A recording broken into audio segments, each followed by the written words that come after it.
Hi, this is Tom, K-Bar user. So continuing with our prep videos and series, excuse me, should be like part 4. Let's talk about health. Now, I'm not talking so much as health as physical for right now. Let's just say you're a single mom and you're thrown into this stressful situation that it hit the fan.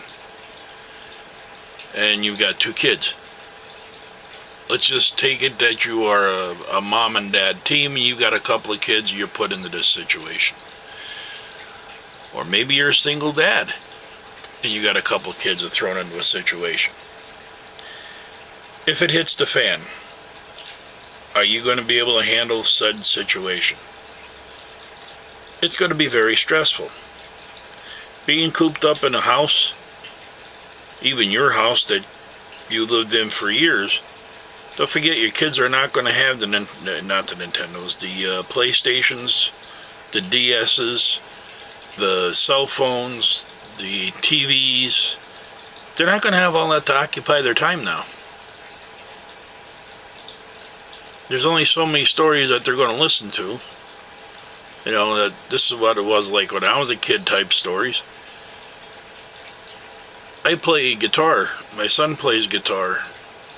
And there's only so much sitting down, entertaining that you're going to do. Especially if you have smaller kids.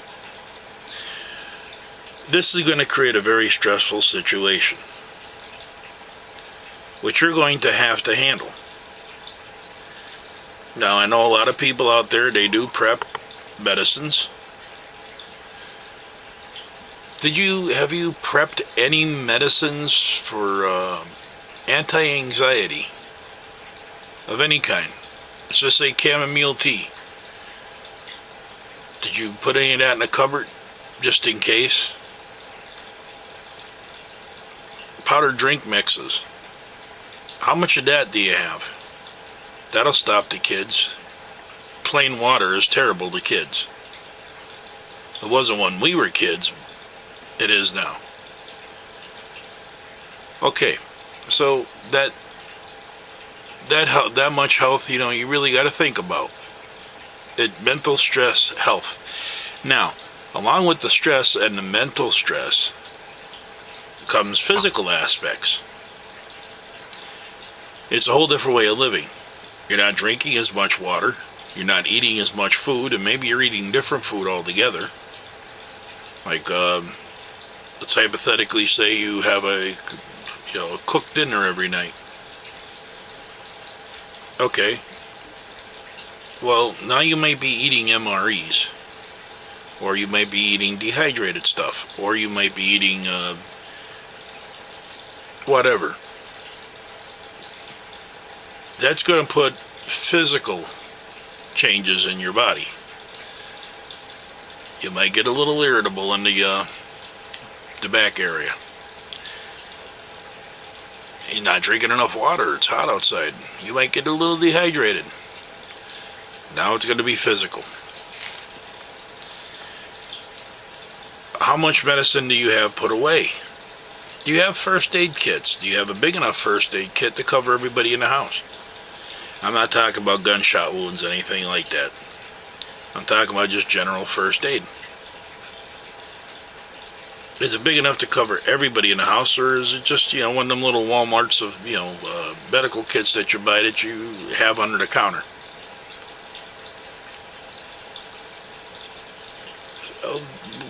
Do you know how to handle trauma wounds?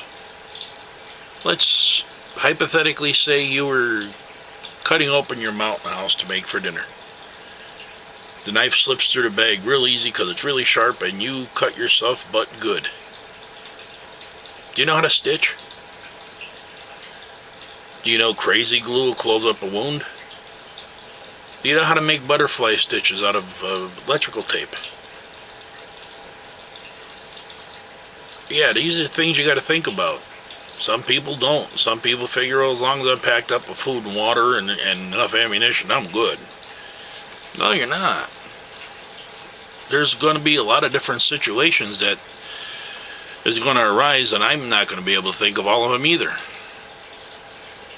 that will arise that is going to need attention. Your mental health, your physical health, as you know, cuts, abrasions, without antibiotics being around, you know, a simple cut and a simple abrasion could turn into something terrible. How about a spider bite? You know, a lot of us, and including myself, have brown recluse spiders. Well, I don't have them, but they're in my area. How about ticks, chiggers, stuff like that? Do you have what you need to take care of that? Because, you know, if you go out foraging and you come back okay, you might have picked up a bunch of chiggers. You don't know that. You might have got a couple of ticks on you. They can get infected without antibiotics. Or they can get infected, period, and then you don't have antibiotics. Do you know the old remedies? To make a poultice, to make topical antibiotic. It doesn't last long, but it works. So these are the things that, you know, I'd like to put in this video, because maybe you thought of them, maybe you haven't. And I'm not a die-hard prepper. I'm just a guy that preps for natural disasters. So I'm just bringing you these videos to you out of off the top of my head, so to speak. I'm just, you know, if I was in this scenario, let's sit back and think, wow, yeah, what happens if I get myself really cut? No, I can suture. I know how to use crazy glue. I know how to do the butterfly thing, and actually they're really simple procedures. And maybe we'll even do videos on them. Who knows? But the thing is, I'm sure you can go onto YouTube or, you know, buy a medical book or whatever to teach you how to do this. And if you don't know how to do it and you haven't learned how to do it, at least you have a reference to go by.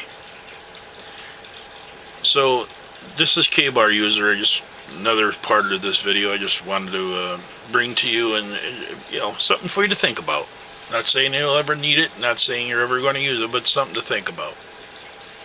So, this is K-Bar User, Tom, and I'd like to thank you for your time and your patience. And if you liked the video, hit the like button, share it if you'd like to. If you're not subscribed, please do. And we'll definitely see you on the next one. Have a good night.